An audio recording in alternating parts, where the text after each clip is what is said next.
तो सभी भाइयों एवं बहनों को नमस्कार। स्वागत है आपका आपके अपने चैनल सक्सेस जंक्शन एक कदम सफलता की ओर में। मेरा नाम है अतुल शुक्ला और हम लेकर के आ गए हैं आपके लिए मध्य प्रदेश वनरक्षक जेल प्रहरी भर्ती 2026 मध्य प्रदेश अस्पताल सहायक भर्ती 2026 एग्जाम की दृष्टि से अति महत्वपूर्ण वीडियो है। इतिहास में भारतीय राष्ट्रीय आंदोलन के आज हम टॉप 100 एमसीक्यू को कवर करने वाले हैं। अगर अस्पताल सहायक भर्ती में देखेंगे तो आपके इतिहास के सिलेबस में दिया गया है भारत में राष्ट्रवाद। तो भारत में राष्ट्रवाद और भारतीय राष्ट्रीय आंदोलन एक ही बात है, नाम अलग अलग कर दिया है। ठीक है ना। चलिए इसमें क्या क्या हम कवर करने वाले हैं देख सकते हैं। 1857 का विद्रोह रहेगा, कांग्रेस के अधिवेशन, स्वदेशी आंदोलन, असहयोग आंदोलन, भारत छोड़ो आंदोलन एवं अन्य जितने भी महत्वपूर्ण प्रश्न होंगे वो आपके इस वीडियो में कवर होने वाले हैं। मार्च 2025 से लेकर के अब तक एमपीएसबी एपटेक ने जितने भी प्रश्न पूछे हैं उनको हम यहाँ पर कवर करेंगे, क्योंकि मार्च में ही एमपीएसबी एपटेक ने अपना पहला एग्जाम कराया था ग्रुप 4 का।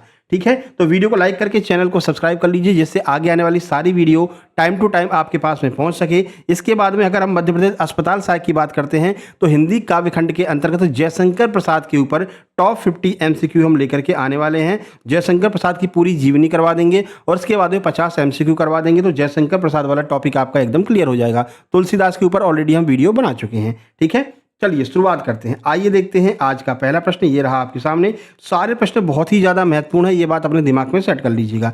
प्रश्न है भारतीय राष्ट्रीय कांग्रेस की स्थापना किस वर्ष की गई थी। पहला मोस्ट इंपोर्टेंट प्रश्न यही है।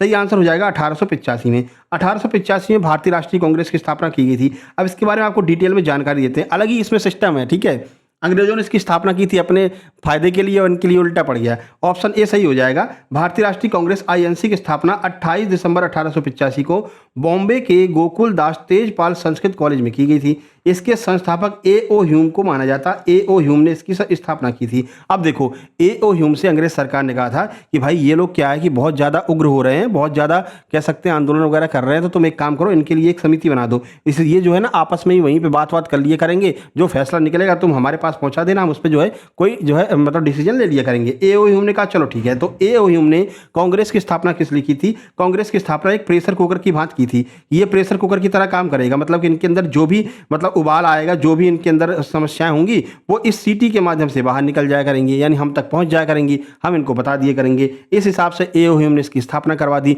लेकिन ये चलता भी रहा, ऐसे ही चलता रहा। ठीक है, लेकिन जब 1905 का समय आया, 1905 में क्या हुआ, अब जब भारतीयों ने देखा कि भाई बंगाल का विभाजन कर दिया इनने, क्यों कर दिया, कह रहे प्रशासनिक दृष्टि के आधार पर, लेकिन ऐसी कोई समस्या तो आ नहीं रही थी। तो इनके समझ में आ गया भैया ये जो बंगाल का विभाजन किया गया है ना, ये हम लोगों की राष्ट्र भावना को तोड़ने के लिए किया गया है। फिर वहां से जो है इनके दिमाग में सिस्टम जग गया कांग्रेस वालों के, भारतीय जनता के, कि ये लोग तो हमको अलग करना चाह रहे हैं भैया, फूट डालो शासन करो वाली नीति चल रही है। तो वहां से भारत में राष्ट्रवाद चालू होता है। ठीक है, तो भारत में जो राष्ट्रवाद है यानी कि भारतीयों के अंदर राष्ट्रीय भावना का जागरण होना ही राष्ट्रवाद कहलाता है। जो आपके एमपी अस्पताल सहायक के जो अलग से चैप्टर दिया गया उसमें दिया गया भारत में राष्ट्रवाद, यूरोप में राष्ट्रवाद, भारत में राष्ट्रवाद। दो टॉपिक हैं आपके इतिहास में। आज भारत में राष्ट्रवाद करवा दे रहे हैं, फिर यूरोप वाला भी करवा देंगे। ठीक है, तो सारी बातें समझ में आ गई। फिर 1905 से जो है राष्ट्रवादी सिस्टम चलने लगा और ए.ओ. ह्यूम ने अपना माथा पकड़ लिया कि जी हमने क्या कर दिया। ठीक है, और यही कांग्रेस आगे चल करके भारत की संविधान सभा बनी थी। वो सारी बातें आपको पता ही हैं। चलिए बाकी पॉलिटी की टॉप 100 में हम संविधान सभा के बारे में ऑलरेडी टॉप 100 प्रश्न करवा चुके हैं, वो भी आप लोग देख लेना जेल प्रहरी वाले, क्योंकि आपका एग्जाम बिल्कुल नजदीक आ चुका है। अगले प्रश्न की ओर चलते हैं। पूरी भूमिका हमने बता दी है, अब सीधे प्रश्न नंबर 2 की ओर चलेंगे। प्रश्न नंबर 2 है भारतीय राष्ट्रीय कांग्रेस के पहले अध्यक्ष कौन थे। प्रथम अध्यक्ष कौन थे भारतीय राष्ट्रीय कांग्रेस के। देखिए, दादा भाई नेहरू जी, व्योमेश चंद्र बनर्जी, ए.ओ. ह्यूम या फिर गोपाल कृष्ण गोखले।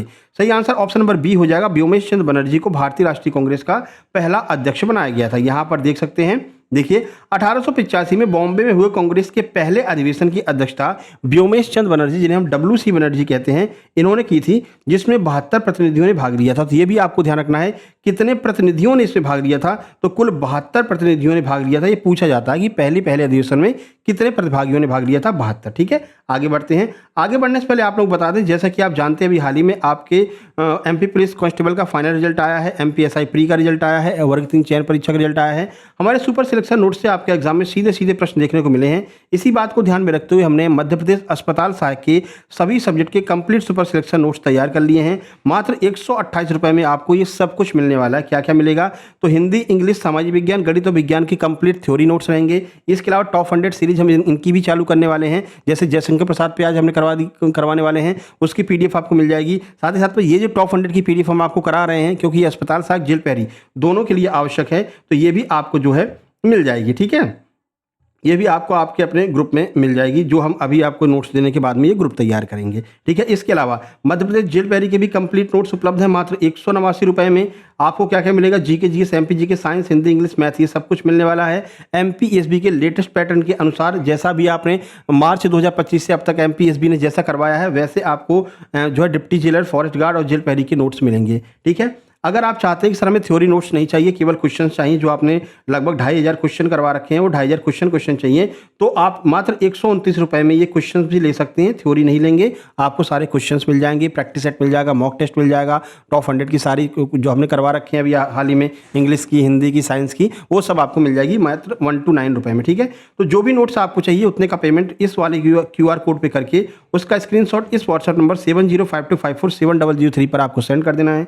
जैसे आप स्क्रीनशॉट सेंड करेंगे, तुरंत की तुरंत कंप्लीट सुपर सिलेक्शन नोट्स आपको सेंड कर दी जाएंगे, और आपको जो भी नोट्स लेंगे उस व्हाट्सएप ग्रुप में जोड़ दिया जाएगा। अगर जेल पैरी लेते हैं तो जेल पैरी के ग्रुप में, वन रक्षक और फॉरेस्ट, उसके क्या नाम है, डिप्टी जेलर के ग्रुप में आपको ऐड कर देंगे। अगर अस्पताल सहायक लेते हैं तो अस्पताल सहायक के ग्रुप में ऐड कर देंगे, जहाँ पर आगे के सारे PDF, सारे नोट्स आपको टाइम टू टाइम मिलते रहेंगे। और ये नोट्स जितने भी हैं आप आराम से सिलेबस सामने रख लेना, और जितने भी नोट्स हमने दे रखे हैं उसमें एक एक पॉइंट मिला लेना, एक एक चैप्टर आपको जो सिलेबस में दिया गया है वो आपको इस नोट्स में मिलने वाला। ठीक है, बाकी हम प्रश्न कराएंगे, MCQ करवाएंगे, वो MCQ भी आपको हर चैप्टर के मिलते रहेंगे। लास्ट में आपको हम नोट्स की स्क्रीनशॉट भी दिखा देंगे, तो आप देख लेना।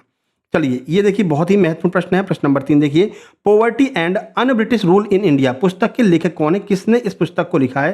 सही आंसर दादा भाई नेरोजी हो जाएगा, इन्हें grand old man of India भी कहते हैं। तो ऐसे भी आप याद रखते हैं कि poverty and un British rule in India किसने लिखा है? दादा भाई नेरोजी ने लिखा है, जिनको हम grand old man of India भी कहते हैं। ऑप्शन सी सही होगा। देखिए, दादा भाई नेरोजी ने इस पुस्तक में भारत से धन के निष्कासन, ड्रेन ऑफ वेल्थ का सिद्धांत दिया। उन्हें grand old man of India कहते हैं। इन्होंने ये बताया, देखो ऐसा है, तुम ये सोच रहे हो ना कि अंग्रेज हमारे लिए खर्च, मतलब कि हमारे यहाँ से धन ले रहे हो और हमारे यहाँ ही खर्च कर रहे हैं, ऐसा बिल्कुल भी नहीं है। अंग्रेज हमारे यहाँ से धन लेकर के उसको जहाज़ों में भर भर के ब्रिटेन पहुँचा रहे हैं, और ब्रिटेन से जो हमसे कच्चा माल लेकर के जा रहे हैं, ब्रिटेन में उसको जो है मैन्युफैक्चरिंग करके हमको ही वापस बेच रहे हैं। ठीक है ना, तो हमारा जितना भी धन है वो कहाँ जा रहा है? ब्रिटेन में जा रहा है। इसी को कहते हैं ड्रेन ऑफ वेल्थ, यानी कि धन के निष्कासन का सिद्धांत, जो दादा भाई नेरोजी ने दिया था। प्रश्न नंबर 4, बंगाल का विभाजन किस वायसराय के टाइम पर हुआ था? किस वायसराय के काल पर जो है समय पर बंगाल विभाजन हुआ था, जहां से भारत में राष्ट्रवाद की चेतना जागी थी? रिपन, कर्जन, लिनलिथगो या फिर लॉर्ड इरविन? सही answer option B, Lord Curzon के टाइम पर बंगाल विभाजन हुआ था। यह सबसे महत्वपूर्ण घटना थी, जिसकी वजह से आज भारत आज़ाद हो पाया है। यहीं से भारतीयों को लगा कि अंग्रेज हमारे लिए नहीं, अपने लिए इन्होंने कांग्रेस की स्थापना की थी। देख सकते हैं, लॉर्ड कर्जन ने 1905 में बंगाल के विभाजन की घोषणा की थी, जिसके विरोध में पूरे देश में स्वदेशी आंदोलन शुरू हो गया था। तो बंगाल विभाजन के बाद में ही स्वदेशी आंदोलन शुरू हुआ था। आगे बढ़ते हैं, देखिए, स्वदेशी आंदोलन की औपचारिक घोषणा किस वर्ष और कहां पर की गई थी? आइए देख लेते हैं, 4 ऑप्शन आपके सामने हैं। सही आंसर ऑप्शन ए हो जाएगा, 1905 में की गई थी। टाउन हॉल कलकत्ता में इसकी जो है कह सकते हैं औपचारिक घोषणा की गई थी कि आज से स्वदेशी आंदोलन शुरू हो रहा है। ठीक है, देखिए तो 7 अगस्त 1905 को कलकत्ता के टाउन हॉल में एक ऐतिहासिक बैठक में स्वदेशी आंदोलन की औपचारिक घोषणा की गई थी, और विदेशी सामानों के बहिष्कार का प्रस्ताव लाया गया कि जितने भी विदेशी सामान वो लोग मैन्युफैक्चर करके वहां से ला रहे हैं, हम एक भी विदेशी सामान नहीं खरीदेंगे, विदेशी सामानों की होली जलाएंगे, एक भी सामान खरीदेंगे नहीं, जिससे कि अंग्रेज जो है वो आर्थिक रूप से कमजोर हो जाएंगे और हमारा धन हमारे यहाँ ही रहेगा। आगे बढ़ते हैं, देखिए, मुस्लिम लीग की स्थापना 1906 में कहां पर की गई थी? ऑप्शन नंबर बी, ढाका में की गई थी। क्या आप ढाका की मुद्रा बता सकते, मतलब ढाका किसकी राजधानी है? तो ढाका तो बांग्लादेश की राजधानी है। क्या यहाँ की मुद्रा आप बता सकते हैं? तो हमने आपको ट्रिक से याद कराया था, ढाका टका, ढाका टका, ढाका टका, ढाका राजधानी टका मुद्रा, ढाका राजधानी टका मुद्रा किसकी? बांग्लादेश की। बांग्लादेश चर्चा में रहा है, तो प्रश्न बन सकता है। हालांकि करंट अफेयर हम आपके एग्जाम के 2 दिन पहले करवाएंगे, है ना, पूरी करंट अफेयर, जिससे आपको क्या हो जाएगा कि अभी तक जितने भी करंट अफेयर होंगी वो 2 दिन पहले आपको रिवाइज हो जाएंगी, तो बढ़िया से आपके एग्जाम में आप अच्छा परफॉर्मेंस करेंगे। जेल पैरी के एग्जाम में 25 से एग्जाम स्टार्ट है, 23-24 के आसपास हम आपकी करंट अफेयर कराएंगे। चलिए यहाँ पर देख लेते हैं। बाकी जिन लोगों ने नोट्स लिया उनको पता ही है कि करंट अफेयर के नोट्स भी आपको साथ में ही दिए गए, लास्ट 6 मंथ के करंट अफेयर, वो नोट्स आप लोग जरूर पढ़ के जाना। देखिए, ऑल इंडिया मुस्लिम लीग की स्थापना 30 दिसंबर 1906 को ढाका, अब बांग्लादेश में नवाब सलीमुल्लाह आगा खां और नवाब मोहसिन उल हक के नेतृत्व में की गई थी। प्रश्न नंबर 7, किस वर्ष ब्रिटिश सरकार ने बंगाल के विभाजन को रद्द कर दिया? ब्रिटिश सरकार के समझ में आ गया कि भाई ये लोग तो आपस में अलग हुए नहीं हैं, जो हमारा उद्देश्य था वो हमारा उद्देश्य पूरा हुआ नहीं है, तो अब अच्छा बनने के लिए उन्होंने 1911 में बंगाल विभाजन को रद्द कर दिया था। वर्ष 1911 में दिल्ली दरबार के दौरान किंग जॉर्ज पंचम की भारत यात्रा के समय बंगाल विभाजन को रद्द करने और भारत की राजधानी को कलकत्ता से दिल्ली स्थानांतरित करने की घोषणा की गई थी।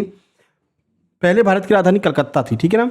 अब इस राजधानी को उठा करके उन्होंने दिल्ली कर दिया। क्यों? क्योंकि जॉर्ज किंग पंचम आए थे, दिल्ली को एकदम भव्य तरीके से सजा दिया गया था। तो दिल्ली की सुंदरता देख करके अंग्रेजों को लगा यार क्यों ना ये पहली बात तो दिल्ली बिल्कुल बीच में बसती है ना, और यहाँ पर इतनी भव्य सुंदरता है, ये सब कुछ है, अपन क्यों वहाँ कलकत्ता में पड़े हुए हैं। तो उन्होंने क्या किया, कलकत्ता से उठा करके 1911 में राजधानी कहाँ स्थानांतरित कर दी? दिल्ली स्थानांतरित कर दी। प्रश्न नंबर 8 देखिए, गदर पार्टी की स्थापना 1913 में अमेरिका के सैन फ्रांसिस्को में किसके द्वारा की गई थी? तो गदर पार्टी की स्थापना की थी लाला हरदयाल ने। किसने? लाला हरदयाल ने। देख लीजिए यहाँ पर, तो लाला हरदयाल और सोहन सिंह भाखड़ा ने मिल करके 1913 में अमेरिका के सैन फ्रांसिस्को में गदर पार्टी की स्थापना की, जिसका उद्देश्य भारत को ब्रिटिश शासन से मुक्त कराना था। हर जगह कोई सैन फ्रांसिस्को में बैठा है, कोई जो है सिंगापुर में बैठा है, हर जगह जहां से कोशिश कर पा रहे हैं वहां से कोशिश कर रहे हैं भारत को आज़ाद करने की। ये आज़ादी की फूंक कब से चालू हुई थी? 1905 के बंगाल विभाजन से चालू हो गई थी। महात्मा गांधी, अब यहाँ पर महात्मा गांधी का एरा चालू हो जाता है, जिसने इस आज़ादी की आग में घी डालने का काम किया था। महात्मा गांधी दक्षिण अफ्रीका से भारत किस वर्ष स्थायी रूप से लौट के आ गए थे? यानी कि परमानेंटली वो दक्षिण अफ्रीका से भारत आ गए थे। कब? 1915 में। और इसी वजह से जो है दक्षिण अफ्रीका से आने की वजह से ही उस दिन NRI डे मनाया जाता है। अभी देख लीजिए, तो उत्तर ए हो जाएगा। महात्मा गांधी 9 जनवरी 1915 को दक्षिण अफ्रीका से भारत लौटे थे। कब? 9 जनवरी 1915। इसी वजह से 9 जनवरी के दिन क्या होता है? भारतीय प्रवासी दिवस मनाया जाता है, याद रखना है आपको। देखिए प्रश्न नंबर 10 देखिए, भारत में महात्मा गांधी का पहला सफल सत्याग्रह कौन सा था? हालांकि ये हम डिटेल वीडियो बना चुके हैं, आपको पता है। जिन लोगों ने अस्पताल सहायक के नोट्स लिए हैं उनके पास में इसके नोट्स भी पहुंच गए। पहली वीडियो हमने यही बनाई थी ना, अस्पताल सहायक के लिए सामाजिक विज्ञान की, आप देख लेना, वहां पर हमने थ्योरी कराई, आज आपका क्वेश्चन करवा दे रहे हैं। सही आंसर हो जाएगा चंपारण सत्याग्रह। चंपारण सत्याग्रह भारत में महात्मा गांधी का पहला सफल सत्याग्रह था। ऑप्शन सी सही हो जाएगा। देखिए, वर्ष 1917 में बिहार के चंपारण में नील की खेती करने वाले किसानों के समर्थन में गांधी जी ने भारत में पहला सफल सत्याग्रह किया था, जिसमें 3 कट्ठिया पद्धति के विरोध में जिसको चालू किया गया था। 3 कट्ठिया पद्धति क्या होती है? थ्योरी क्लास में आपको बताया था। 3 कट्ठे पर, कितने पर? 3 कट्ठे पर, जितनी भी भूमि है उसके 3 कट्ठे पर किसानों को क्या करना पड़ता था? नील की खेती करनी पड़ती थी। नील की खेती करने से क्या होता था कि जितना भी उनका कहते हैं खेत जो है वो बंजर हो जाता था। तो इस पद्धति को 3 कट्ठिया पद्धति कहते थे और गांधी जी ने इससे आज़ादी दिलाई थी चंपारण सत्याग्रह में। अगला, चंपारण आने के लिए महात्मा गांधी को किसने आमंत्रित किया था? मोस्ट इंपोर्टेंट है, MPSB, अभी हाल में MP पुलिस कांस्टेबल में ये पूछा गया था, 2-3 बार रिपीट हुआ था। सही आंसर राजकुमार शुक्ल। राजकुमार शुक्ल ने महात्मा गांधी को चंपारण आने के लिए आमंत्रित किया था, देख सकते हैं। स्थानीय किसान नेता राजकुमार शुक्ल ने 1916 के कांग्रेस के दक्षिण लखनऊ अधिवेशन में गांधी जी से मुलाकात की। लखनऊ अधिवेशन में गांधी जी से मुलाकात करने के बाद में उन्होंने चंपारण के किसानों की दुर्दशा देखने के लिए इनको आमंत्रित किया था। गांधी जी गए, चंपारण सत्याग्रह किया और 3 कट्ठिया पद्धति को समाप्त किया। जलियांवाला बाग हत्याकांड किस डेट को हुआ था? मोस्ट इंपोर्टेंट है, हर एग्जाम में पूछा जाता है। 13 अप्रैल 1919 को जलियांवाला बाग हत्याकांड हुआ था, देख सकते हैं। 13 अप्रैल 1919 को अमृतसर के जलियांवाला बाग में रॉलेट एक्ट के विरोध में और सैफुद्दीन किचलू व डॉक्टर सतपाल की गिरफ्तारी के खिलाफ शांतिपूर्ण सभा कर रहे लोगों पर जनरल डायल ने अंधाधुंध गोलियां चलाई थी। यही जो है जलियांवाला बाग हत्याकांड कहलाता है। चलिए, उसमें हमने पूरा चित्र वगैरह बना करके दिया है, जो आपका अस्पताल सहायक के नोट्स हैं या अस्पताल सहायक वाली क्लास में आप देख सकते हैं। प्लेलिस्ट हमने अलग से बना दी है। जलियांवाला बाग हत्याकांड के विरोध में किसने अपनी नाइटहुड की उपाधि ब्रिटिश सरकार को वापस कर दी थी? तो नाइटहुड की उपाधि रविंद्रनाथ टैगोर जी ने, गुरु रविंद्रनाथ टैगोर ने वापस की थी। क्यों की थी वो देख लीजिए। जलियांवाला बाग में हुए अमानवीय नरसंहार से आहत होकर कवि गुरु रविंद्रनाथ टैगोर ने ब्रिटिश सरकार के द्वारा दी गई नाइटहुड, जिसे सर की उपाधि कहते थे, इसको त्याग दिया। गांधी जी ने अपनी कैसरे हिंद की उपाधि लौटा दी। गांधी जी को कैसरे हिंद की उपाधि दी गई थी, उसको उन्होंने वापस कर दिया और गुरु रविंद्रनाथ टैगोर ने अपने नाइटहुड की उपाधि वापस कर दिया। दोनों में कन्फ्यूजन होता है, ध्यान रखना। कैसरे हिंद की उपाधि किसको मिली थी? कैसर ए हिंद की उपाधि गांधी जी को मिली थी और नाइटहुड की उपाधि गुरु रविंद्रनाथ टैगोर को मिली थी। प्रश्न नंबर 14 देखिए, खिलाफत आंदोलन के नेतृत्व के मुख्य रूप से किन नेताओं ने किया था? जो खिलाफत आंदोलन चला था उसका नेतृत्व किसने किया था? मोहम्मद अली और शौकत अली ने खिलाफत आंदोलन का नेतृत्व किया था, देख सकते हैं। तुर्की के खलीफा पद की पुनर्स्थापना के लिए भारत में अली बंधुओं मोहम्मद अली और शौकत अली ने 1919 में खिलाफत आंदोलन शुरू किया, जिसे बाद में गांधी जी का समर्थन मिला। गांधी जी ने कहा कि इसमें हिंदू और मुस्लिम दोनों लोगों को मिलकर के इसमें हिस्सा लेना चाहिए। हिंदू मुस्लिम एकता के लिए बहुत बढ़िया ये आंदोलन है और गांधी जी के आह्वान पर यहाँ पर लोगों ने इसमें हिस्सा लिया था। प्रश्न नंबर 15, गांधी जी ने असहयोग आंदोलन किस वर्ष शुरू किया था? गांधी जी से आपके एग्जाम में बहुत प्रश्न बनेंगे, ध्यान रखना है ना। तो ऑप्शन सी हो जाएगा, 1920 में असहयोग आंदोलन शुरू किया गया था।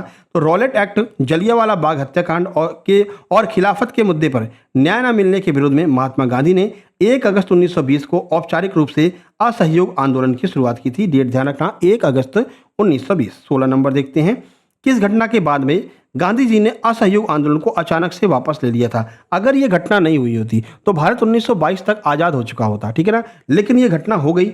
इससे क्या हुआ, गांधी जी ने ये जो अपना असहयोग आंदोलन चालू किया था ये बहुत उग्र रूप धारण कर चुका था।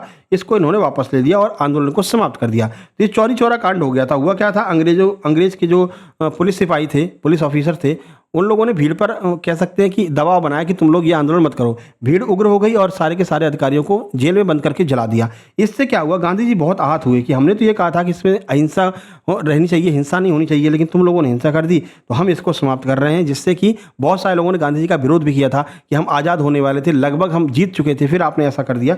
देखिए, तो 4-5 फरवरी 1922 को उत्तर प्रदेश के गोरखपुर के पास चौरा चौरी नामक स्थान पर उग्र भीड़ ने एक पुलिस थाने में आग लगा दी, जिसमें 22 पुलिसकर्मी मारे गए। इस हिंसा से दुखी होकर के गांधी जी ने यह आंदोलन वापस ले लिया, जिससे कि स्वराज पार्टी की नींव पड़ी थी। स्वराज पार्टी की नींव कैसे पड़ी थी, किसने डाली थी, वो यहाँ पर देखते हैं।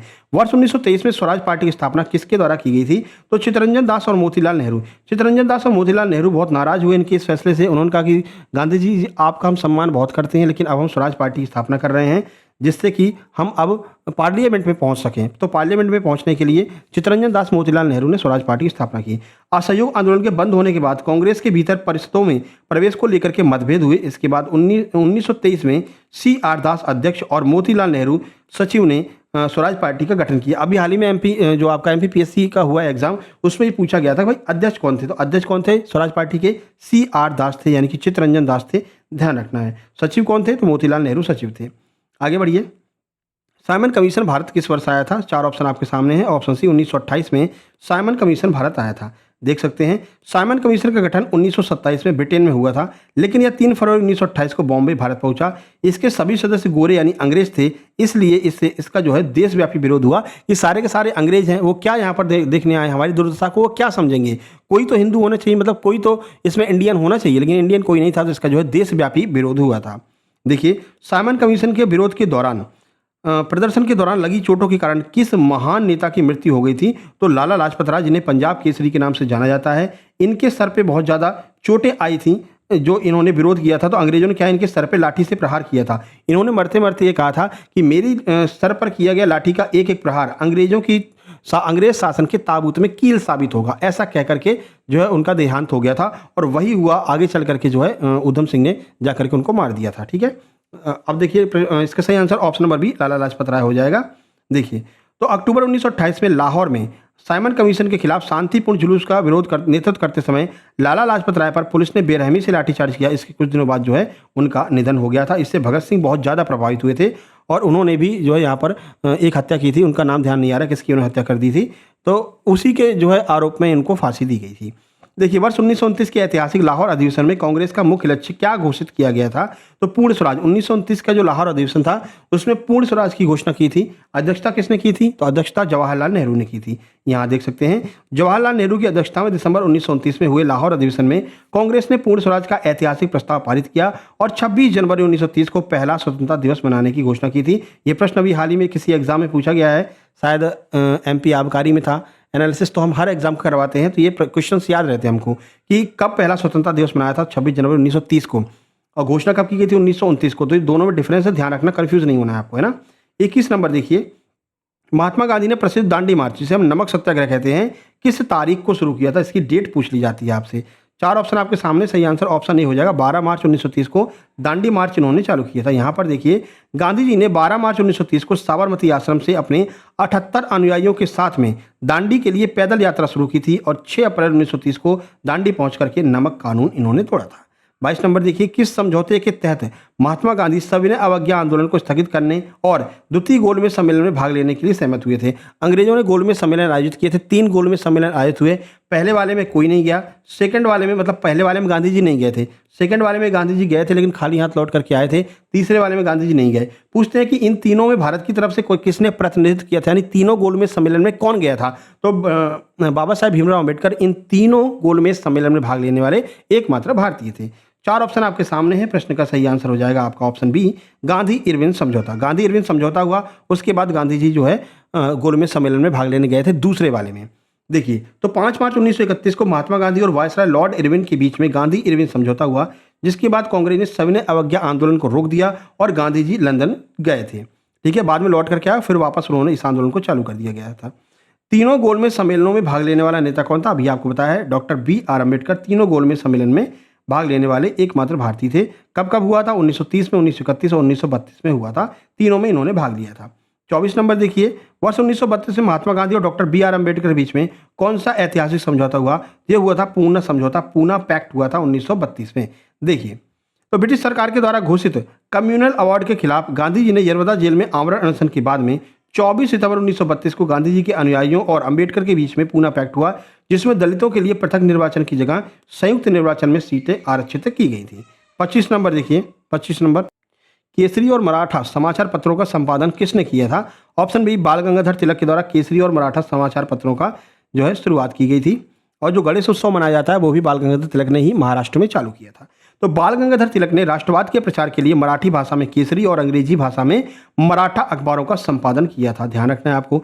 स्वराज मेरा जन्मसिद्ध अधिकार है, मैं इसे लेकर के रहूंगा, ये प्रसिद्ध नारा किसने दिया था? हर एग्जाम में पूछा जाता है। तो ये भी दिया था किसने? बाल गंगाधर तिलक ने ही दिया था। देखिए, लोकमान्य बाल गंगाधर तिलक ने होम रूल आंदोलन के दौरान देशवासियों में राष्ट्रवाद की भावना फूंकने के लिए यह प्रसिद्ध नारा दिया था।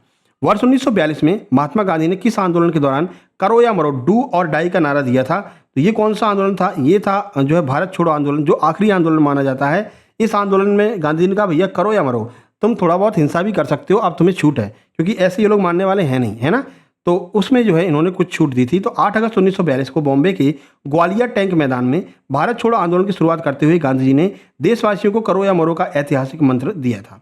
28 नंबर देखिए, आज़ाद हिंद फौज यानी कि INA की स्थापना मूल रूप से किसके द्वारा की गई थी? तो कैप्टन मोहन सिंह ने जो इसकी स्थापना की थी। बाद में सुभाष चंद्र बोस जी से जुड़ गए थे और इन्होंने उसमें 3 ब्रिगेड बनाई थी। देखिए, तो आज़ाद हिंद फौज की स्थापना का विचार सबसे पहले कैप्टन मोहन सिंह के मन में आया था। उन्होंने 1942 में मलय सिंगापुर में इसकी पहली डिवीजन गठित की थी। बाद में सुभाष चंद्र बोस ने इसका पुनर्गठन किया था, यह भी आपको ध्यान रखना है। 29 नंबर देखिए, सुभाष चंद्र बोस ने दिल्ली चलो और तुम मुझे खून दो, मैं तुम्हें आज़ादी दूंगा का नारा कहाँ पर दिया था? ये नारा इन्होंने कहाँ पर दिया था? ऑप्शन ए, सिंगापुर में रह करके ये नारा दिया था। सुभाष चंद्र बोस ने 1943 में सिंगापुर में सुप्रीम कमांडर के रूप में सैनिकों को संबोधित करते हुए भारतीयों को एकजुट करने के लिए ये 2 प्रसिद्ध नारे दिए थे। 30 नंबर देखिए, ब्रिटिश भारत में किस अधिनियम को बिना वकील, बिना दलील, बिना अपील का कानून कहा जाता है? तो यह है आपका रोलेट एक्ट, जिसके विरोध में ये जलियांवाला बाग हत्याकांड हुआ था, है ना। तो 1919 में रोलेट एक्ट के तहत ब्रिटिश सरकार किसी भी भारतीय को बिना मुकदमा चलाए सीधे जेल में बंद कर सकती थी। इसे भारतीयों ने काला कानून कहा था। 1857 के समय भारत का गवर्नर जनरल कौन था? जो 1857 का विद्रोह हुआ था उस समय भारत का गवर्नर जनरल कौन था? ऑप्शन बी, लॉर्ड कैनिंग जो है उस समय भारत का गवर्नर जनरल था। देखिए, तो 1857 की क्रांति के समय लॉर्ड कैनिंग जो है वो भारत के गवर्नर जनरल थे, जो क्रांति के बाद 1858 के अधिनियम के तहत बनने वाले पहले वायसराय भी थे। तो ये अंतिम गवर्नर जनरल थे, पहले वायसराय थे लॉर्ड कैनिंग, इनका नाम आपको ध्यान रखना है। 1857 के विद्रोह की शुरुआत मंगल पांडे के द्वारा कहाँ से की गई थी? तो बैरकपुर छावनी से इसकी शुरुआत की गई थी। 1857 का विद्रोह 29 मार्च 1857 को बैरकपुर छावनी बंगाल में 34वीं नेटिव इन्फेंट्री के सिपाही मंगल पांडे ने चर्बी युक्त कारतूसों के विरोध में ब्रिटिश अधिकारियों पर गोली चला करके इस क्रांति की शुरुआत की थी। वर्ष 1916 में होम रूल लीग आंदोलन किसने शुरू किया था? ये किया था बाल गंगाधर तिलक और एनी बेसेंट के द्वारा शुरू किया गया था। तो भारत में स्वशासन की मांग के लिए 1916 में 2 होम रूल लीग शुरू की गई, एक बाल गंगाधर तिलक के द्वारा अप्रैल में और दूसरी एनी बेसेंट के द्वारा सितंबर में। तो 2 होम रूल लीग चालू की गई थी, ध्यान रखना है। चौथी, भारतीय राष्ट्रीय कांग्रेस की पहली महिला अध्यक्ष कौन बनी थी? तो ये बनी थी एनी बेसेंट। तो एनी बेसेंट ने 1917 की कलकत्ता अधिवेशन में कांग्रेस की अध्यक्षता की, जिससे वे कांग्रेस की पहली महिला अध्यक्ष बन गई। सरोजनी नायडू पहली भारतीय महिला अध्यक्ष थी, जो 1925 में बनी थी। ये दोनों डेट आपको ध्यान रखनी है, दोनों प्रश्न अलग अलग बनेंगे। भारतीय कौन थी पहली और पहली महिला कौन थी? ठीक है। काकोरी ट्रेन एक्शन या जिसे हम डकैती कहते हैं, अब नहीं कहा जाता इसको, इसका नाम चेंज कर दिया गया था 2019 में। काकोरी ट्रेन मतलब काकोरी कांड कहते थे पहले, काकोरी कांड को चेंज करके काकोरी ट्रेन एक्शन कर दिया। ये किस वर्ष हुआ था? ऑप्शन सी 1925 में ये घटना हुई थी। तो 9 अगस्त 1925 को हिंदुस्तान रिपब्लिक एसोसिएशन HRA के क्रांतिकारियों राम प्रसाद बिस्मिल, अशफाकुल्ला खां, इन लोगों ने मिलकर के क्या किया था कि एक ट्रेन को लूट लिया था। कांग्रेस मतलब काकोरी नामक स्थान पर ट्रेन को लूट लिया था, इसी को हम काकोरी ट्रेन एक्शन कहते हैं। 36 नंबर देखिए, Hindustan socialist Republic association HSRA की स्थापना 1928 में दिल्ली में किसके द्वारा की? देखो HRA अलग है और HSRA अलग है ना। तो HRA में क्या हुआ? HRA में 1925 में इन लोगों को फांसी दे दी गई और इस ग्रुप को ब्लॉक कर दिया गया। ब्लॉक मतलब कि अगर कोई HRA का सदस्य मिलता है तो उसको उठा करके बंद कर देंगे, ठीक है। तो इन्होंने क्या किया, इस HRA का नाम ही चेंज कर दिया, इसका कर दिया HSRA, है ना। इसमें भगत सिंह वगैरह इसमें जुड़ गए थे HSRA में। चलिए देखिए, तो हिंदुस्तान मतलब HSRA की स्थापना 1928 में दिल्ली में किसके द्वारा की गई थी? तो HSRA की स्थापना की थी किसने? भगत सिंह और चंद्रशेखर आज़ाद ने। इन्होंने कहा कि HRA समाप्त हो गया, कोई दिक्कत नहीं है, HRA के नाम पर ही हम HSRA कर ले रहे हैं, ठीक है। तो ये तो ब्लॉक नहीं है ना, ये तो ब्लॉक नहीं है। तो इससे जो है एक नया क्रांतिकारी कह सकते हैं संगठन उत्पन्न हो गया था। देखिए, सितंबर 1928 में दिल्ली के फिरोज शाह कोटला मैदान में चंद्रशेखर आज़ाद, भगत सिंह और अन्य क्रांतिकारियों ने मिलकर के HRA का नाम बदल करके HSRA कर दिया और समाजवाद को अपना लक्ष्य घोषित कर दिया था। 37 भगत सिंह, सुखदेव और राजगुरु को किस मामले में फांसी दी गई थी? आइए आंसर देखते हैं। सही आंसर ऑप्शन बी, लाहौर षड्यंत्र मामला, सैंडर्स की हत्या। सैंडर्स की हत्या भगत सिंह ने क्यों की थी आपको पता है ना? वही साइमन कमीशन, वापस जाओ, लाला लाजपत राय जो है विरोध कर रहे थे, जिसके बाद में यहाँ पर उनके सिर पर लाठियों का प्रहार हुआ, उनकी मृत्यु हुई। मरते मरते उन्होंने ये कहा था कि मेरे जो है सर पर मारी गई लाठी, एक एक जो लाठी है वो कील साबित होगी। इस बात को भगत सिंह ने अपने दिल पे ले लिया, क्योंकि भगत सिंह बहुत मानते थे इनको, किसको? लाला लाजपत राय को। उन्होंने कहा था मैं इसका बदला लूंगा, और उसी का बदला इन्होंने क्या लिया था? सैंडर्स की हत्या करके लिया था, ठीक है। लेकिन किसी को पता नहीं था कि सैंडर्स की हत्या भगत सिंह ने की है।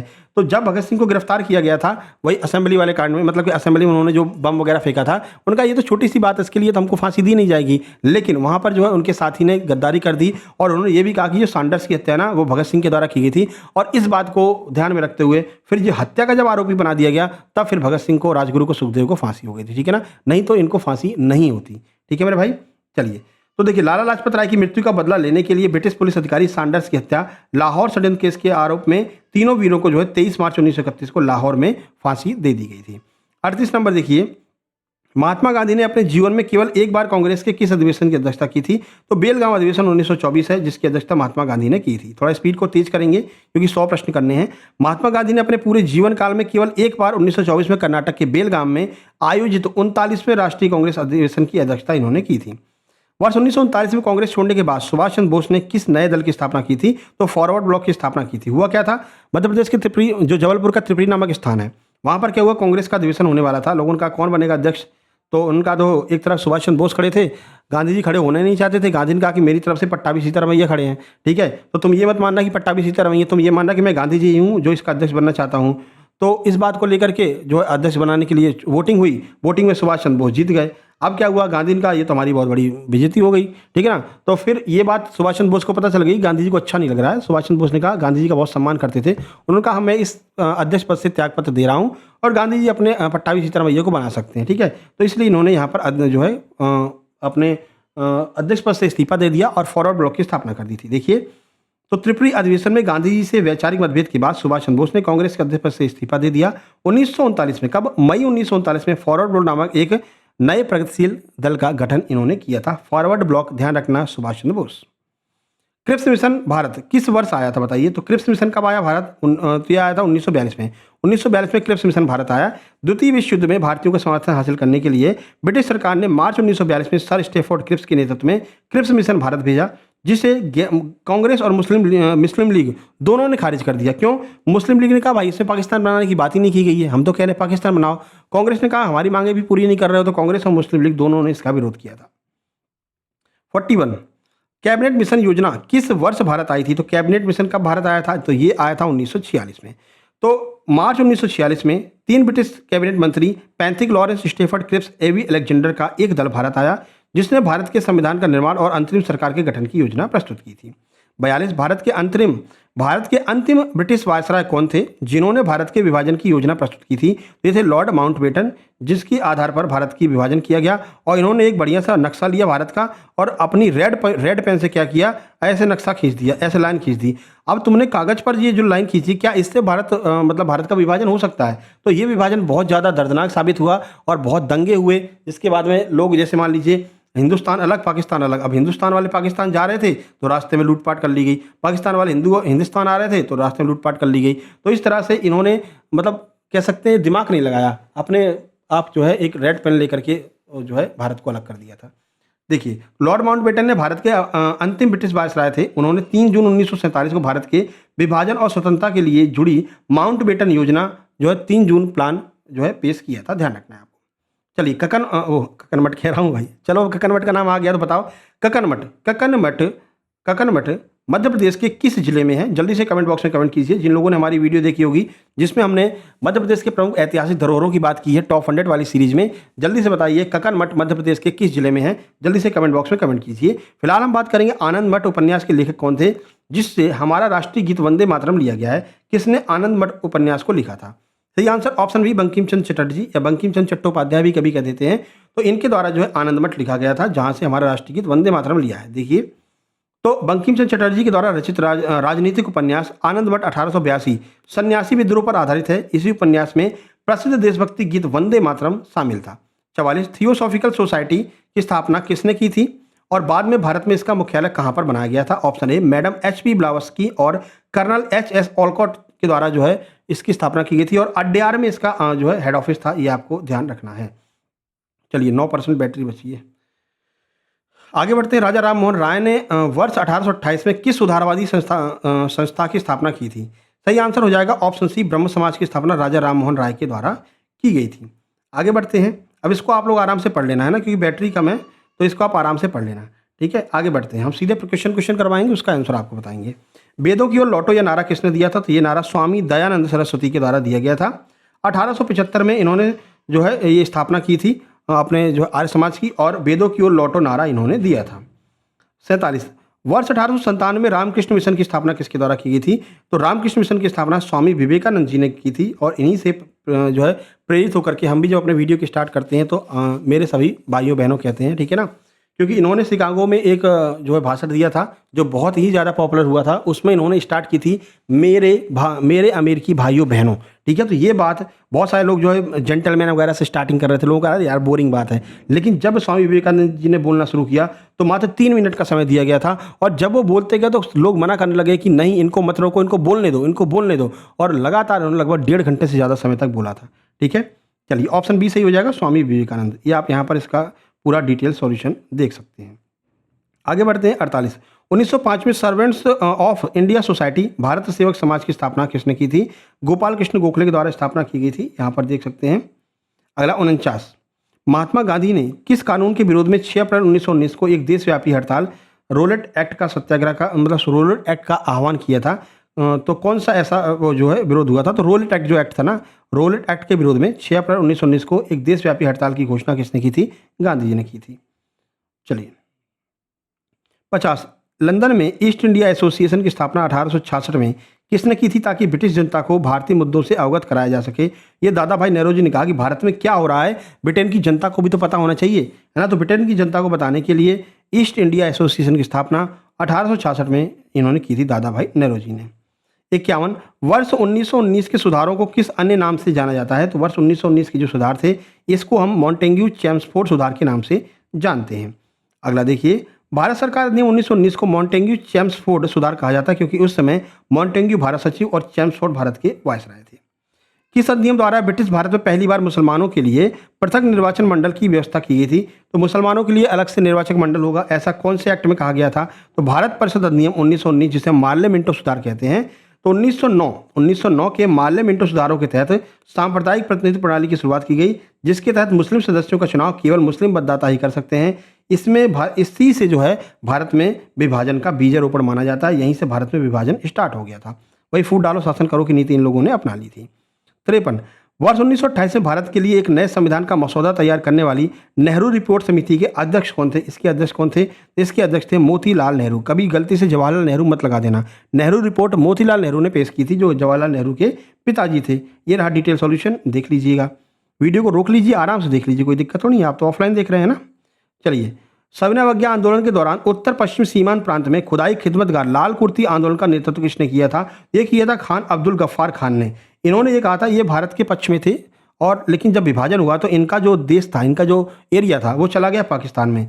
ठीक है, जिससे कि पाकिस्तानियों का ये तो हिंदुस्तानी है, ठीक है ना, क्योंकि हिंदुस्तान का सपोर्ट कर रहे थे। तो इनके साथ में बहुत बुरा बर्ताव, इन लोगों की पूरी जो टीम थी इसके साथ बुरा बर्ताव किया जाता था। आज भी जो बलूचिस्तान है वो इन्हीं का एरिया है ना, तो वहाँ पर जो है पाकिस्तानियों द्वारा बुरा व्यवहार किया जाता है। अब जब ये भारत आए थे तो गांधी जी नज़र नहीं मिला पा रहे थे। क्यों? क्योंकि गांधी जी ने ये वादा किया था कि हम आपको अपने साथ रखेंगे, लेकिन परिस्थितियां कुछ ऐसी हो गई, क्योंकि उनकी सीमा रेखा ही इस तरह से तैयार की गई कि उनका जो पूरा एरिया था वो पाकिस्तान में चला गया था। ठीक है, अब वो यहाँ पर आए तो गांधी जी नज़रें नहीं मिला पा रहे थे, तो गांधी ने कहा चलो एक काम करते हैं, इनको खुश करने के लिए भारत रत्न दे देते हैं। तो ये पहले ऐसे विदेशी थे, कौन? पहले ऐसे विदेशी थे जिनको भारत रत्न से सम्मानित किया गया था। खान अब्दुल गफ्फार खान, इनका नाम आपको ध्यान रखना है। फ्रंटियर गांधी इनको कहा जाता है। ठीक है, ये सारी बातें आपको ध्यान रखनी है। चलो आगे बढ़ लेते हैं। सीमांत गांधी या फ्रंटियर गांधी इनको कहते हैं। ये सॉल्यूशन भी आप देख लेना। अगला, वर्ष 1930 में चटगांव शस्त्रागार छापे का नेतृत्व किसके द्वारा किया गया था? चटगांव में जो शस्त्रागार को इन लोगों ने लूटा था उसका नेतृत्व किसने किया था? तो इसका नेतृत्व किया था ऑप्शन बी, सूर्यसेन के द्वारा। किसने? सूर्यसेन ने इसका नेतृत्व किया था। देखिए, तो बंगाल के एक शिक्षक सूर्यसेन, जिन्हें लोग प्यार से मास्टरदा कहते थे, उन्होंने इंडियन रिपब्लिक आर्मी का गठन किया और 18 अप्रैल 1930 को चटगांव में ब्रिटिश शस्त्रागार पर सफल छापेमारी की और सारे हथियारों को लूट लिया था। किस वर्ष सुभाष चंद्र बोस पहली बार भारतीय राष्ट्रीय कांग्रेस के अध्यक्ष चुने गए थे? तो 1938 में चुने गए थे। 1939 में दोबारा चुने गए थे, लेकिन फिर उन्होंने त्यागपत्र दे दिया था। देखिए, सुभाष चंद्र बोस 1938 में गुजरात के हरिपुरा अधिवेशन में निर्विरोध कांग्रेस अध्यक्ष चुने गए थे। इसके अगले वर्ष 1939 में त्रिपुरी अधिवेशन में भी पट्टाभी सीतारामैया को हरा करके चुनाव जीता था, लेकिन फिर आपको हमने सारी घटना बताई दी है। ठीक है, अगला, ब्रिटिश प्रधानमंत्री विंस्टन चर्चिल के द्वारा 1942 में क्रिप्स मिशन को भारत भेजने का मुख्य तात्कालिक कारण क्या था? क्यों क्रिप्स मिशन को भारत भेजा गया था? सीधे आंसर की बात करेंगे, सही आंसर आपका हो जाएगा option number B. Option B में बताया गया भाई, द्वितीय विश्व युद्ध में दक्षिण पूर्व एशिया में जापानी प्रगति के कारण भारतीयों का सैन्य सहयोग प्राप्त करना था।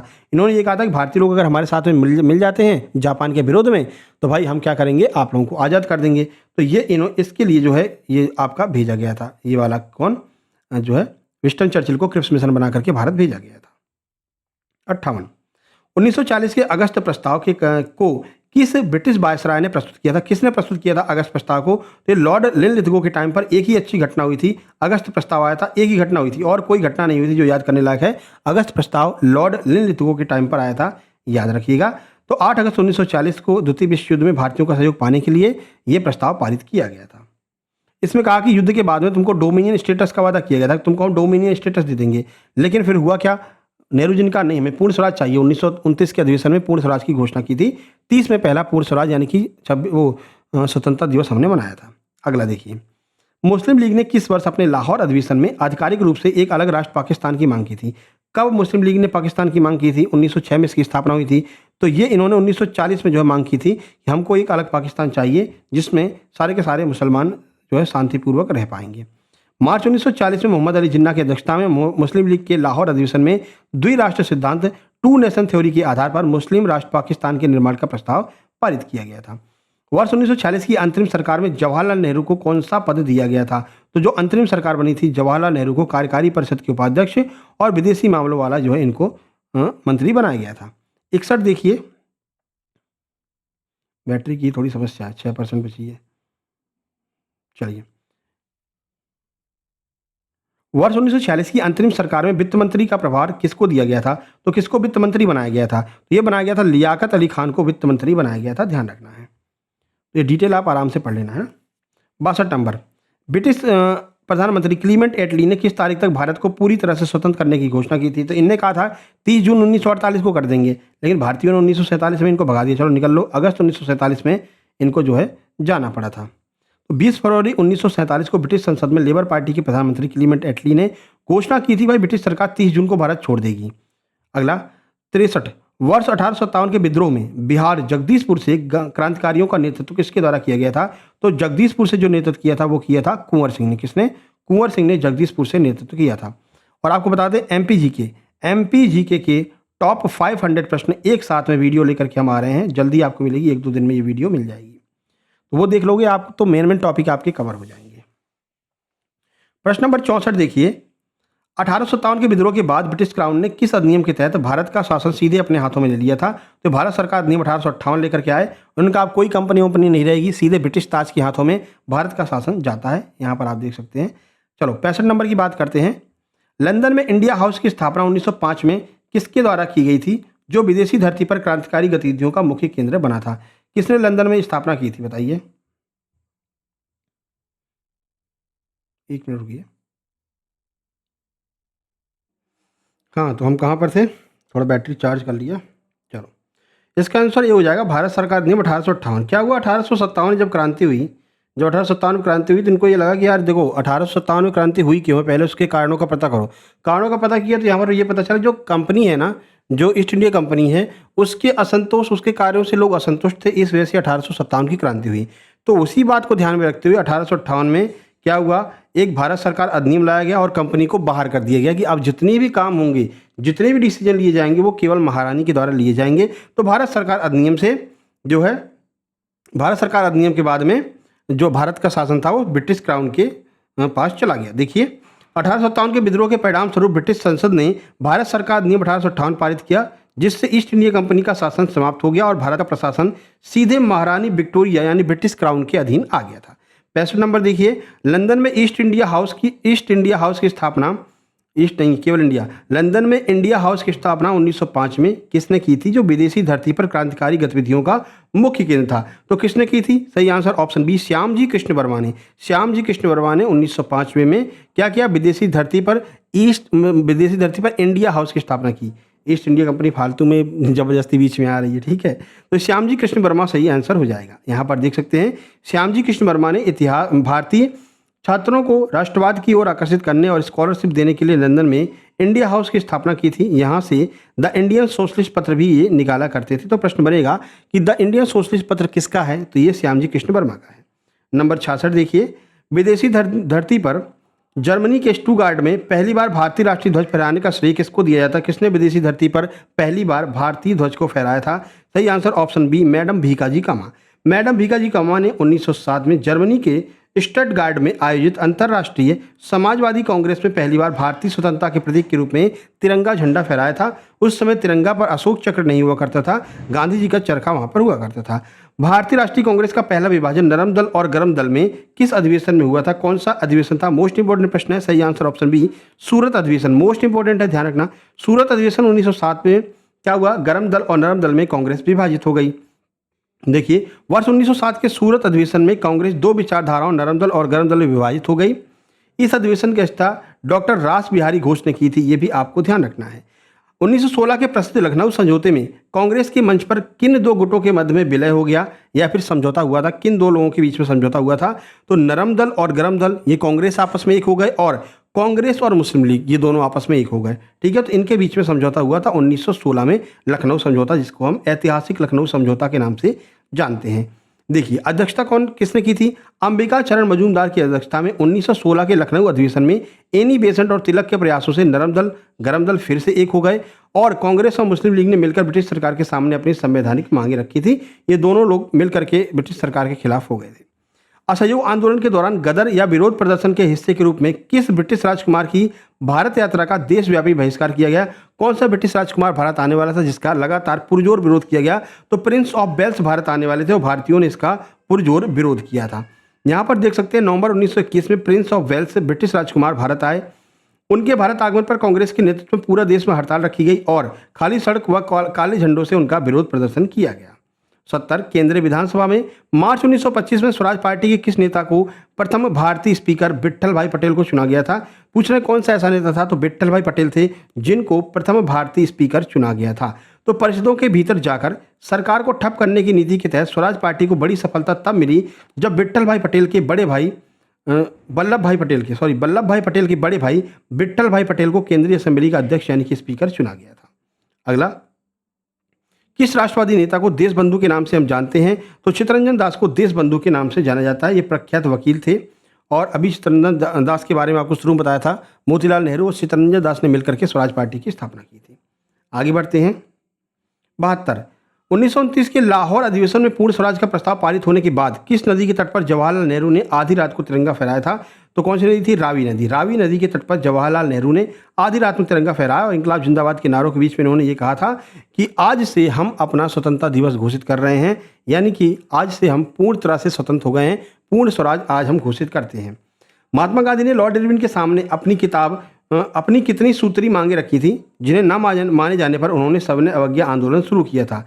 तो कितनी सूत्री मांगे थी? सही आंसर ऑप्शन बी 11 सूत्री मांगे रखी थी, 11 डिमांड रखी थी, जिसको नहीं मानने पर उन्होंने सविनय अवज्ञा आंदोलन शुरू कर दिया था। जिसमें क्या हुआ था, कौन कौन सी मांगे थी भाई? नमक कर की समाप्ति की जाए, सैन्य खर्च आधा करना चाहिए, ये सारी मांगे रखी गई थी। लेकिन जब नहीं माना तो फिर सविनय अवज्ञा आंदोलन शुरू हो गया। 74 प्रथम गोलमेज सम्मेलन 1930 का आयोजन कहाँ पर किया गया था, जिसमें कांग्रेस शामिल नहीं हुई थी? ये लंदन में किया गया था कांग्रेस की तरफ से, मतलब कांग्रेस नहीं शामिल हुई थी, गांधी जी नहीं गए थे। हालांकि डॉक्टर भीमराव अम्बेडकर गए थे, लेकिन वो कांग्रेस की तरफ से नहीं गए थे ना। तो भारत के संवैधानिक मुद्दों पर चर्चा के लिए तीनों गोलमेज सम्मेलन ब्रिटिश राजधानी लंदन के सेंट जेम्स पैलेस में आयोजित किए गए थे। 75 सविनय अवज्ञा आंदोलन के दौरान धरसाना नमक कारखाने पर हुए शांतिपूर्ण सत्याग्रह का बर्बर लाठी चार्ज का आंखों देखा विवरण किस अमेरिकी पत्रकार ने बताया था?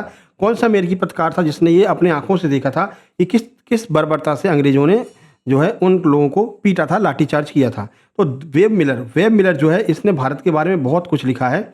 जितने भी असंतोष थे भारत के नागरिकों में, या कौन कौन से आंदोलन, कौन कौन से लाठीचार्ज हुए थे, वो वहाँ पर उपस्थित था। तो अमेरिकी पत्रकार वेब मिलर ने सरोजिनी नायडू और मणिलाल गांधी के पुत्र के नेतृत्व में धरसना में हुए शांतिपूर्ण प्रदर्शन पर ब्रिटिश सरकारियों के अमानवीय क्रूरता को दुनिया के सामने उजागर किया था। 76 देखिए, वर्ष 1940 में व्यक्तिगत सत्याग्रह इंडिविजुअल सत्याग्रह आंदोलन शुरू करने वाले पहले सत्याग्रही कौन थे? तो आचार्य विनोबा भावे। इन्होंने भूदान आंदोलन भी चलाया था, आपको याद होगा, भूदान आंदोलन इनके द्वारा ही चला गया था, पहले सत्याग्रही थे। दूसरे कौन थे? तो दूसरे थे जवाहरलाल नेहरू। महात्मा गांधी ने अक्टूबर 1940 में व्यक्तिगत सत्याग्रह शुरू किया। इसके लिए उन्होंने सबसे पहले आचार्य विनोबा भावे को चुना था। दूसरे सत्याग्रही पंडित जवाहरलाल नेहरू थे। 77 देखिए, भारत छोड़ो आंदोलन 1942 के दौरान मुंबई के ग्वालियर टैंक मैदान में राष्ट्रीय ध्वज फहराने वाली प्रसिद्ध महिला नेता कौन थी? तो ये थी अरुणा आसफ अली। इन्होंने इस नेतृत्व की बागडोर संभाली थी, क्योंकि ऑपरेशन जीरो आवर के द्वारा सभी बड़े बड़े नेताओं को कैद कर दिया गया था। 9 अगस्त 1942 को जब ब्रिटिश सरकार ने सभी बड़े नेताओं को गिरफ्तार कर लिया, तब अरुणा आसफ अली ने साहस दिखाते हुए बंबई के मैदान में तिरंगा फहराया और भूमिगत आंदोलन से इन्होंने जो है इसको नेतृत्व किया था। भारत छोड़ो आंदोलन के दौरान उत्तर प्रदेश के किस जिले में चित्तू पांडे नेतृत्व में पहली समानांतर सरकार बनी थी? तो उत्तर प्रदेश के बलिया में। बलिया का शेर कहा जाता है इनको, चित्तू पांडे को। इन्होंने अपनी सरकार बना दी कि यहाँ पर कोई सरकार नहीं चलेगी अंग्रेज की, केवल हमारी सरकार चलेगी। अगस्त 1942 में बलिया के लोगों ने स्थानीय प्रशासन को उखाड़ फेंका और चित्तू पांडे के नेतृत्व में कुछ समय के लिए एक स्वतंत्र राष्ट्रीय समानांतर सरकार बना दी थी। अगला, वर्ष 1944 में कस्तूरबा गांधी की मृत्यु ब्रिटिश सरकार की हिरासत में कहाँ पर हो गई थी? तो आगा खां पैलेस में कस्तूरबा गांधी की मृत्यु हो गई थी, ब्रिटिश सरकार की हिरासत में जब वो थी। देखिए, भारत छोड़ो आंदोलन के दौरान महात्मा गांधी, कस्तूरबा गांधी और महादेव देसाई को पुणे के आगा खां पैलेस में नजरबंद किया गया था। इसी नजरबंदी के दौरान 1940 में कस्तूरबा गांधी का निधन हो गया था। अगला, भारतीय राष्ट्रीय कांग्रेस के किस अधिवेशन में पहली बार राष्ट्रीय गीत वंदे मातरम गाया गया था? तो ये 1896 के कलकत्ता अधिवेशन में वंदे मातरम गीत गाया गया था, जो कौन से उससे लिया गया है? आनंद मठ नामक मतलब कि जो उपन्यास है वहाँ से लिया है हमने। रहमतुल्लाह सयानी की अध्यक्षता में आयोजित 1896 के कोलकाता अधिवेशन में पहली बार बंकिम चंद्र चटर्जी के द्वारा रचित वंदे मातरम को सार्वजनिक मंच से गाया गया था। ध्यान रखना, कलकत्ता 1896 वंदे मातरम। भारतीय राष्ट्रीय कांग्रेस के किस अधिवेशन में पहली बार हमारा राष्ट्रगान जनगण मन गाया गया था? कौन सा अधिवेशन था जब जनगण मन गाया गया? इसका सही आंसर ऑप्शन सी हो जाएगा, 1911 के कलकत्ता अधिवेशन में। 1911 में जो कलकत्ता अधिवेशन हुआ था तब ये जनगण मन गाया गया था। डिफरेंस है दोनों में, ध्यान रखना, ठीक है। एक कलकत्ता अधिवेशन 1896 वाला, उसमें क्या गाया गया था? वंदे मातरम। और एक 1911 के कलकत्ता अधिवेशन में क्या गाया था? जनगण मन। ये दोनों आपको ध्यान रखना है, इसीलिए ऊपर नीचे दोनों को दे दिया है, ठीक है। 1896 वंदे मातरम, 1911 जनगण मन, दोनों ही कलकत्ता में हुए थे।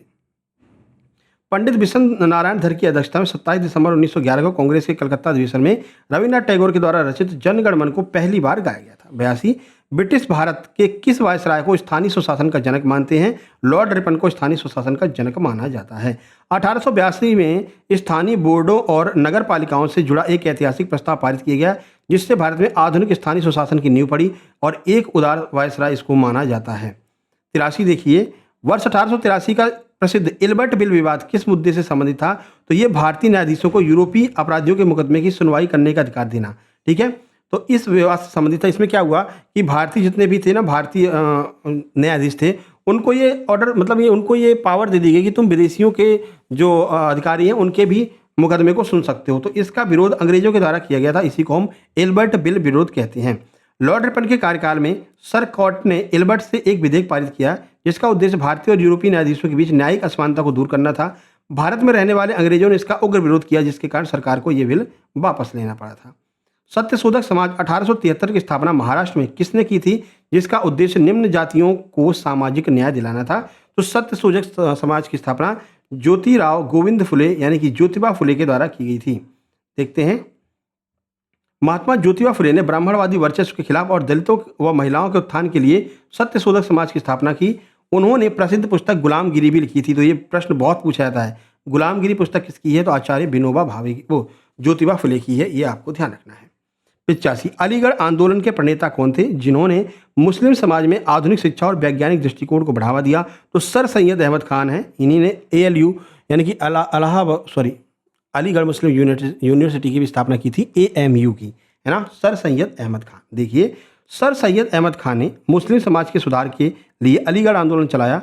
उन्होंने 1875 में मोहम्मडम एंग्लो ओरिएंटल कॉलेज की स्थापना की, जो बाद में अलीगढ़ मुस्लिम विश्वविद्यालय यानी कि AMU बना था।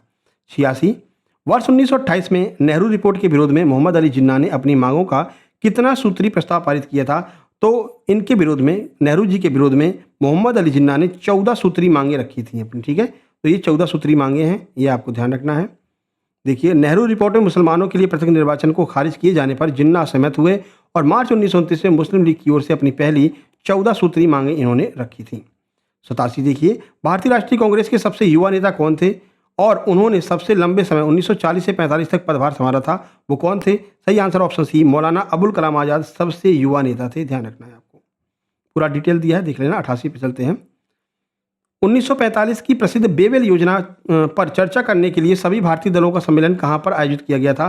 तो बेबेल योजना पर चर्चा कहां पर हुई थी? बेबेल योजना पर चर्चा हुई थी शिमला में, शिमला बैठक हुई, वहां पर बेबेल योजना पर चर्चा की गई थी 1945 जून जुलाई में। 89 देखिए, स्वतंत्रता के समय 15 अगस्त 1947 को भारतीय राष्ट्रीय कांग्रेस के अध्यक्ष कौन थे? ये थे आचार्य JB कृपलानी। ये भारतीय राष्ट्रीय कांग्रेस के अध्यक्ष थे जब भारत स्वतंत्र हो रहा था। 90 ब्रिटिश संसद के द्वारा भारतीय स्वतंत्रता अधिनियम 1947 को कब शाही स्वीकृति दी गई थी? तो शाही स्वीकृति यानी कि ब्रिटिश क्राउन के द्वारा स्वीकृति 18 जुलाई 1947 को दी गई थी कि भारत को आज़ाद कर दो। 91 भारत और पाकिस्तान के बीच सीमा निर्धारण के लिए गठित सीमा आयोग का अध्यक्ष कौन था? सीमा आयोग का अध्यक्ष सर सिरिल रैडक्लिफ थे, जिसके आधार पर भारत और पाकिस्तान का सीमा वितरण किया गया था। देखिए, पंजाब और बंगाल के विभाजन के लिए बनाए गए सीमा आयोग के अध्यक्ष ब्रिटिश वकील सर सिरिल रैडक्लिफ थे। उन्हीं के नाम पर दोनों देशों की सीमाओं को रैडक्लिफ रेखा कहा जाता है। ब्रिटिश सरकार ने वर्ष 1878 में वर्नाकुलर प्रेस एक्ट किस भारतीय भाषा के समाचार पत्रों की स्वतंत्रता को कुचलने के लिए पेश किया था? तो जो वर्नाकुलर प्रेस एक्ट लाया गया था वो क्यों लाया गया था? तो भारतीय भाषाई देसी समाचार पत्रों को समाप्त करने के लिए वर्नाकुलर प्रेस एक्ट लाया गया था, जैसे कि बंगाली हो गया, हिंदी हो गया, इसमें छपने वाले अखबारों को रोकने के लिए यह बिल लाया गया था।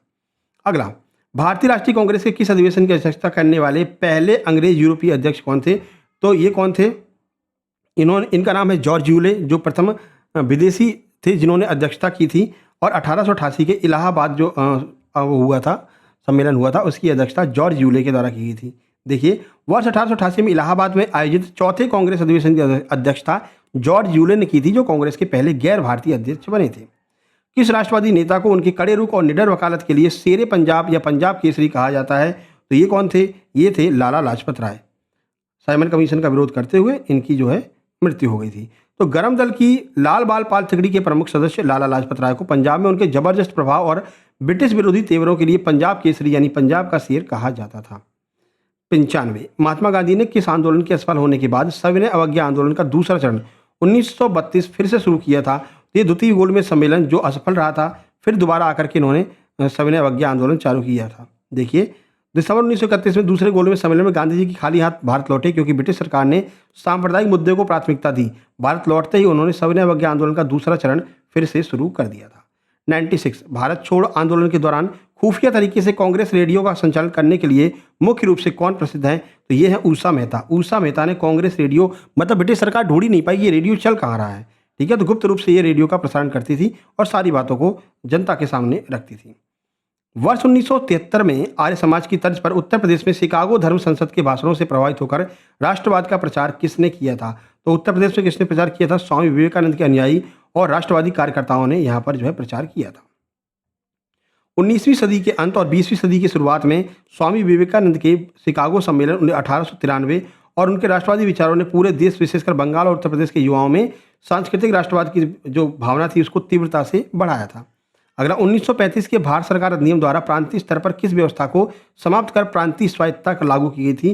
तो कौन सी व्यवस्था को समाप्त किया गया था? ये द्वैध शासन प्रणाली डायरची को समाप्त करके ये व्यवस्था लागू की गई थी। आगे बढ़ते हैं, वीडियो को पॉज करके आराम से पढ़ लेना, 99 पे चलते हैं, नहीं तो वीडियो बहुत लंबा होगा भाई। वर्ष 1946 में जवाहरलाल नेहरू के नेतृत्व में गठित अंतरिम सरकार के सदस्यों को शपथ किसने दिलवाई थी? तो पहली बार शपथ किसने दिलवाई थी? पहली बार शपथ दिलवाई थी लॉर्ड बेवेल ने। किसने? लॉर्ड बेवेल ने पहली सरकार को शपथ दिलवाई थी। 100 नंबर देखिए, ब्रिटिश भारत में किस वर्ष सिविल सेवा परीक्षा ICS को इंग्लैंड के साथ साथ भारत में भी एक साथ आयोजित करने की शुरुआत की गई थी? तो भारत में अब ICS की शुरुआत कब हो गई थी? 1922 में ICS, जिसे आज हम UPSC कहते हैं, उसकी शुरुआत हो गई थी, ठीक है। तो मॉन्टेग्यू चैम्सफोर्ड सुधार की सिफारिश के आधार पर वर्ष 1992 को ICS की परीक्षा लंदन के साथ साथ भारत इलाहाबाद में एक साथ आयोजित की जाने लगी, जो भारतीय राष्ट्रवादियों की एक पुरानी मांग थी कि ICS की जो परीक्षा है वो भारत में भी करवाई जानी चाहिए। तो ये आपके 100 प्रश्न थे जो समाप्त होते हैं। आप यहाँ पर देख सकते हैं MP पुलिस कांस्टेबल ग्रुप, जहाँ से लोगों का बहुत सिलेक्शन हुआ है। देखो Shukla sir MP police constable group, इसमें ये काजल तिवारी जी शामिल थे, इनका सिलेक्शन हुआ। फाइनल सिलेक्शन इन्होंने अपना स्कोर कार्ड भेजा है। सेकंड रैंक लाने वाली रचना नामदेव जी पूरे मतलब कि टॉपर्स में सेकंड रैंक लेकर के आई हैं। सर मेरी सेकंड रैंक लगी, ये भी इस ग्रुप में शामिल थी, इन्होंने भी नोट्स लेकर के तैयारी की थी, अपना पूरा इन्होंने स्क्रीनशॉट भेजा है। इसके बाद में ये शुभम उइके जी SC कैटेगरी से, इनका भी सिलेक्शन हुआ। Vijay Thakur UR other state, इनका भी सिलेक्शन हुआ। तो ऐसे बहुत सारे लोगों के सिलेक्शन हुए हैं। शॉर्ट्स वीडियो में जाकर के आप देख सकते हैं। बाकी कम्युनिटी पोस्ट पर भी हमने काफ़ी सारी फोटोज़ डाली थी। आप भी जो जेल पैरी का व्हाट्सएप ग्रुप है इसमें शामिल हो जाइए, जेल पैरी फॉरेस्ट गार्ड डिप्टी जेलर का, और आप भी फ़ायदा उठा सकते हैं। मात्र 189 रुपये में कंप्लीट सुपर सिलेक्शन नोट्स का और प्रैक्टिस सेट का टॉप 100 का आप फ़ायदा उठा सकते हैं। वहीं अगर हम बात करते हैं अस्पताल सहायक के लिए कंप्लीट सुपर सिलेक्शन नोट्स तैयार कर लिए गए हैं। ये रहा आपका सिलेबस और ये रहे सारे नोट्स, आप मिला करके देख लीजिएगा। एक एक सिलेबस के एक एक चैप्टर को हमने अपने सुपर नोट्स में कवर किया। जैसे अम्ल क्षार लवण हो गया, ठीक है। मैथ में बात करें बहुपद रेखीय समीकरण, वास्तविक संख्याएं, द्विघात समीकरण हो गया, धातु अधातु हो गई, अम्ल क्षार हो गया। लोकतंत्र ये सामाजिक विज्ञान का है, इंडियन पॉलिटिकल मास्टर, ठीक है। और भारत में संघवाद, भारत में राष्ट्रवादी, सब कुछ हमने कवर किया है सामाजिक विज्ञान के नोट्स में। ये सब आपको मात्र 128 रुपये में आपको उपलब्ध कराया जाएगा। तो जल्दी से नोट्स ले लीजिए। नंबर वही है 7052547003, ठीक है। इस पर आप व्हाट्सएप करके अपने नोट्स प्राप्त कर सकते हैं, ग्रुप में शामिल हो सकते हैं। मिलते हैं नेक्स्ट वीडियो में, तब तक के लिए नमस्कार, धन्यवाद। वीडियो को लाइक, शेयर और चैनल को सब्सक्राइब जरूर कर लेना मेरे भाई, आपसे निवेदन है चैनल को सब्सक्राइब जरूर कर लेना। नहीं सब्सक्राइब किया देखो नीचे बटन दिख रही होगी रेड कलर की, अब तो वीडियो खत्म हो गया ना, रेड कलर की बटन दिख रही होगी देखो नीचे, उसको क्लिक करके सब्सक्राइब कर लीजिए। मिलते हैं नेक्स्ट वीडियो में, तब तक के लिए नमस्कार, धन्यवाद।